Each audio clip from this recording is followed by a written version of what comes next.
Hello, everyone. This is Tom Fox. I'm the Compliance Evangelist. I would like to welcome you to an exciting new series I'm putting on each month in 2017. In the month of January, I'm going to go through 30 days to a better compliance program. So each day, I will detail some part of a compliance program that you can utilize to help you improve to have a best practices compliance program for 2017. With the operationalization of compliance mandated by the Department of Justice in the form of their Compliance Counsel, Wei Chin, and incorporated into the FCPA pilot program announced by the Department of Justice in April 2016, it's more important than ever that you upgrade your compliance program and show how you've operationalized. In this series, I'm going to help you do that. I hope you will enjoy this series. I hope you will join me, and I look forward to this journey with you. Hello, everyone. This is Tom Fox, and I'd like to welcome you to Day 13 of 30 Days to a Better Compliance Program. Today, I'm going to talk about how to create a data action plan. Thank you for listening to this series. In the sports world, where you have data analytics in baseball now, and football and basketball, what was the reaction to that initially? How about Moneyball with Billy Beane out in Oakland? And how much resistance did the manager give him, if you recall the movie? Art Howe, former Houston Astros, so someone near and dear to my heart. He had a home run that knocked the Dodgers out of a playoff one time. So, but you've got to create a culture of data. This comes from understanding that data is a product. It's one you can consume internally for your compliance function. Your data is your corporate asset, so why shouldn't you use it? Scott Lane often says it's your data, so why not use it? The key point to recognize is that it's a product that you and the compliance function can consume going forward. This data is not scary if you deliver compliance analytics in a manner that's timely within your company's decision making. So think of data as information. Think of data as a product that you're analyzing, that you're giving your business unit employees a way to make better decisions.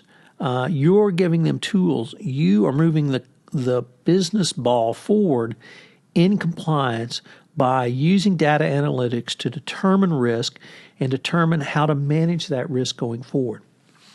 Obviously, you need to get your digital information right. And here I was really struck by a couple of articles that appeared earlier this year about allegations of bribery and corruption in professional tennis.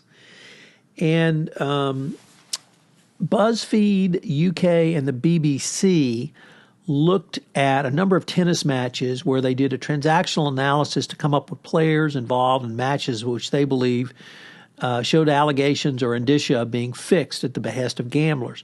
So they took a look at people that lost matches, late money coming in, big money coming in, things that might appear to have a gambler's attempt to influence.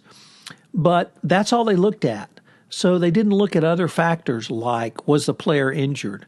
Was the player, had they had a long or hard or lengthy match immediately before? Had they flown in from another continent the day before?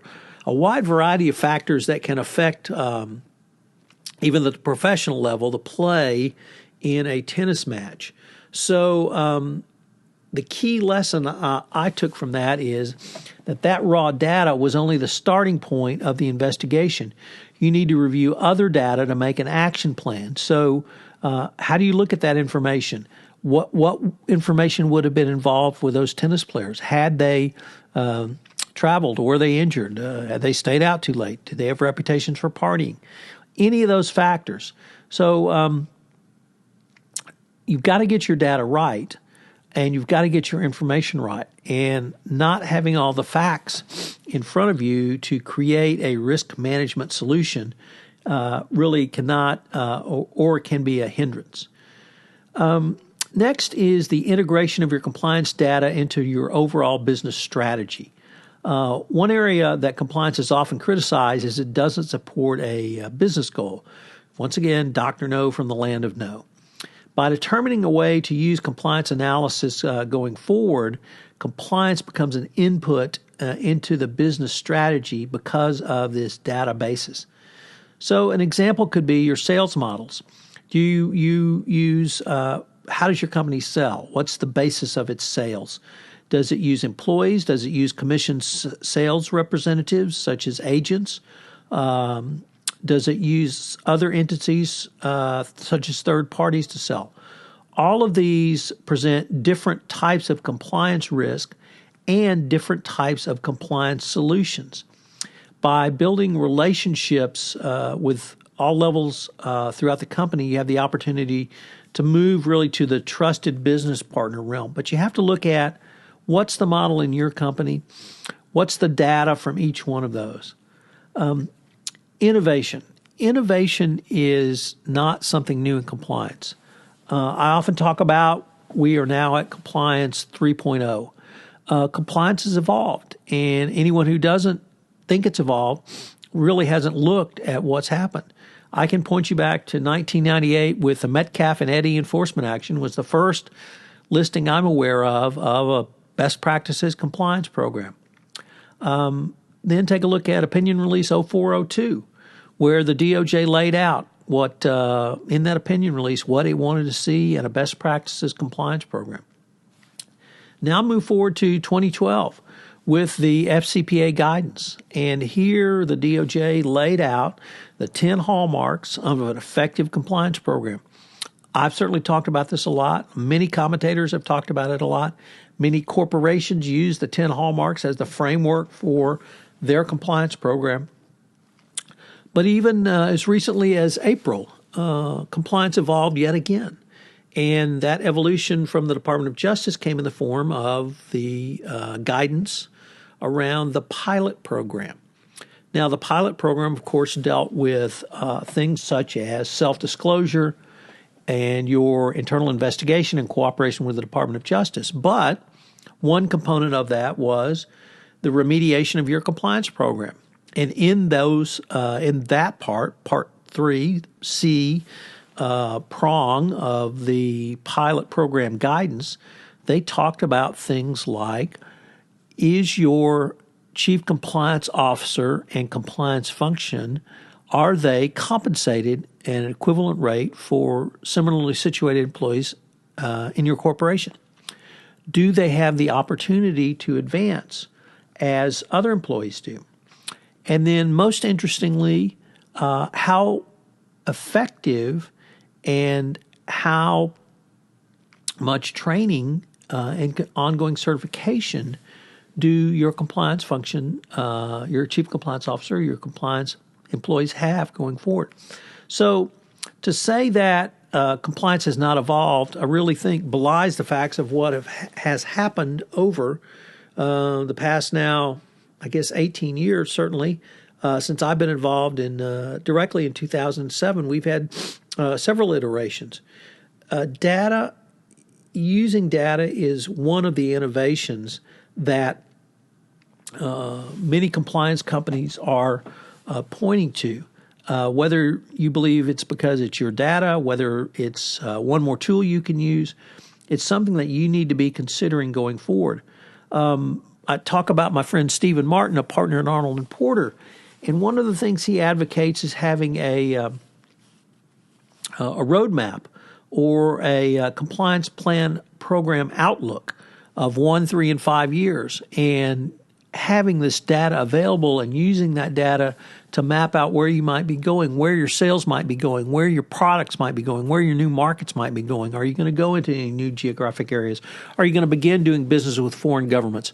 All of those things you can use from a data perspective and a technological and data analysis perspective to help you design your compliance program. So just as design thinking is a key to avoid getting stuck in a specific paradigm, I think if you will consider using data, it can help you really make some quantitative arguments that you haven't been able to make from the compliance perspective before. We've all made the qualitative arguments. We've all made the arguments that if we don't do this, the potential cost could be, if we don't do X, potential cost could be Y. If we don't do this, the potential cost will be that. But here, if you use the data as really these CIOs have talked about, it will give you a way to take to the business unit and take to the people who are actually out there making direct sales, information that can help them make a sale. Because if the risk management cost for utilizing a specific or sales model is going to be higher, that's something that they need to know. If there's a risk on the business side of a request of a bribe, well, maybe you need to deliver training to those employees on how to resist a bribe. Have you talked to your employees about going into certain countries in West Africa where they may be shaken down at the border? Finally, you need to practice transparency. And remember that having this data, democratizing this data, allows you to become more data-oriented. Don't hoard your data. Make it available to those who are on the front lines making decisions. So really some interesting stuff from CIOs that I think CCOs can use going forward.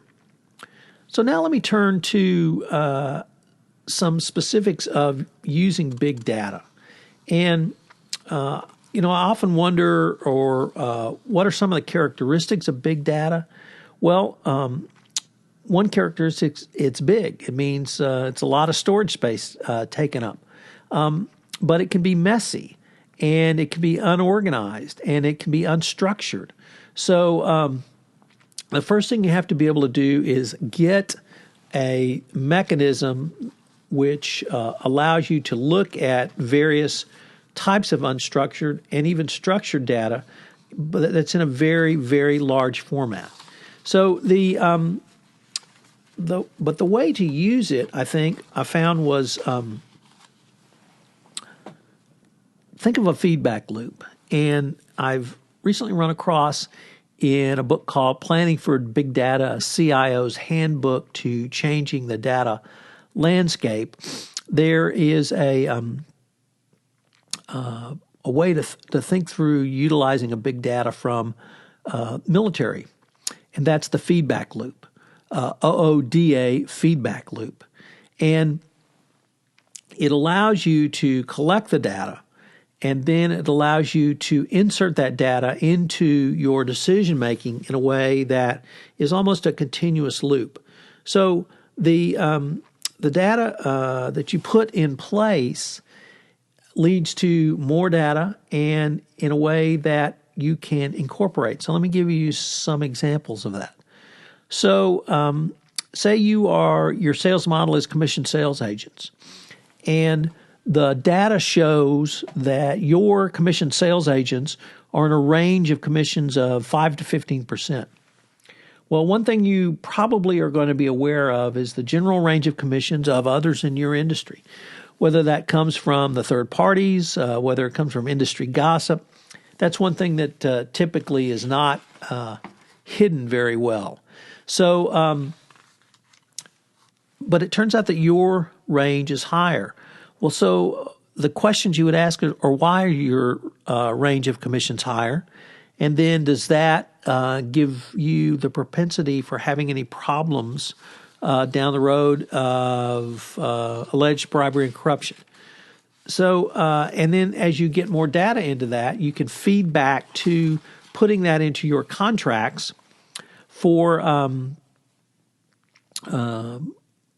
business unit representatives going forward. And when you tell business unit guys, I think our commission rates are too high vis-a-vis the industry standard, and they lower those commission rates, typically that's something that the business guys are going to respond to favorably.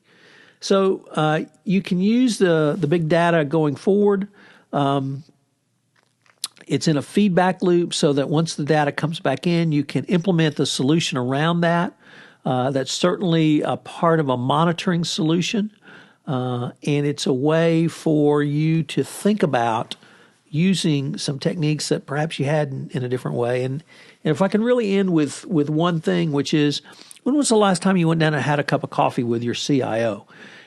This might be a really good time for you to do so, because your chief information officer may be able to give you ways to think about information that you hadn't thought about before, and may give you some insights into data analysis that you hadn't thought about before.